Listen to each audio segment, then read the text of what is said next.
বেশ ভালোই খেলছেন চোর পুলিশ খেলা অপু বিশ্বাস ও নায়ক শাকিব খান। এবছরের এপ্রিল থেকে নিরুদ্দেশ আছেন জনপ্রিয় নায়িকা অপু বিশ্বাস। অনেক জল ঘোলা হওয়ার পর শোনা যাচ্ছে শাকিব খানের সঙ্গে বিয়ে ও সন্তানের খবর। এমন গুজবের সত্যতা নেই বলে জানালেন ঢালিউডের নাম্বার ওয়ান নায়ক শাকিব খান। ভারতের শিলিগুড়িতে অবস্থান করছেন নায়িকা অপু বিশ্বাস। নভেম্বরের দ্বিতীয় সন্তানের মা হতে যাচ্ছেন তিনি।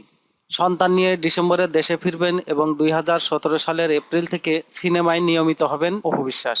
যৌথ প্রযোজনা ছবিতে অপুকে বাদ দিয়ে অভিনয় ও 2008 সালে বিয়ে করার পরও স্ত্রী হিসেবে সামাজিক স্বীকৃতি না দেয়ায় রাগ করে ভারতে চলে যান অপু বিশ্বাস। কয়েক মাস ধরে অপু বিশ্বাস ও তার আত্মীয় পরিচয় দানকারী ব্যক্তিরা বিভিন্ন সংবাদ মাধ্যমে ফোন করে বিয়ের খবরটি জানালে শাকিব খান ছুটে যান কলকাতায়। সেখানে অপু তাকে বুবলির সাথে আর অভিনয় না করা ও তাকে বউ হিসেবে সবার সামনে স্বীকার করার শর্ত দেন। শর্ত মেনে নিয়েছেন শাকিব। তাই প্রিয়ারে এবং আমার প্রতিজ্ঞা থেকে বাদ পড়েছেন বুবলি। তবে ক্যারিয়ারের দোহাই দিয়ে বাকি শর্ত থেকে ফিরে আসতে শাকিব এখনো অপুকে বোঝানোর চেষ্টা করছেন। শাকিব খান মোবাইল ফোনে বলেন এসব কথার কোনো সত্যতা নেই। এমনকি কথাগুলো অপু বিশ্বাস বলেছেন তেমন কোনো প্রমাণও নেই। অপুর ভয়েস রেকর্ড বা অন্য কোনো প্রমাণ দেখাতে পারলেই মন্তব্য করতে রাজি আছেন এ সুপারস্টার। শাকিব আরো বলেন জনপ্রিয় একটি জুটিকে নষ্ট করতে এসব গুজব ছড়ানো হচ্ছে।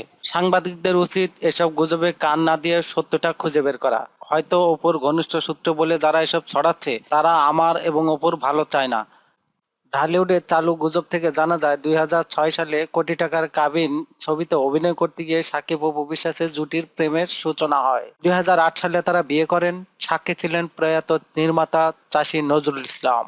বিয়ের 4 বছর পর 2012 সালে শাকিব অপুর কোলে জুড়ে আসে প্রথম সন্তান।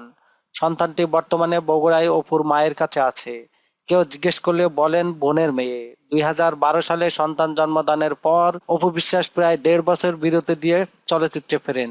তখন জিজ্ঞেস করলে তিনি বলেন নিজেকে নতুন রূপে হাজির করার জন্য এ বিরতি। শিলিগুড়ি যাওয়ার আগেই অপুর কাছে থাকা কাবিননামা জোর করে নিজের কাছে রেখে দেন শাকিব খান। কিন্তু অপু ইতিমধ্যেই নকল সংগ্রহ করেছেন। এখন দেখার বিষয় নভেম্বরে ঢাকায় ফেরেন কিনা অপু বিশ্বাস।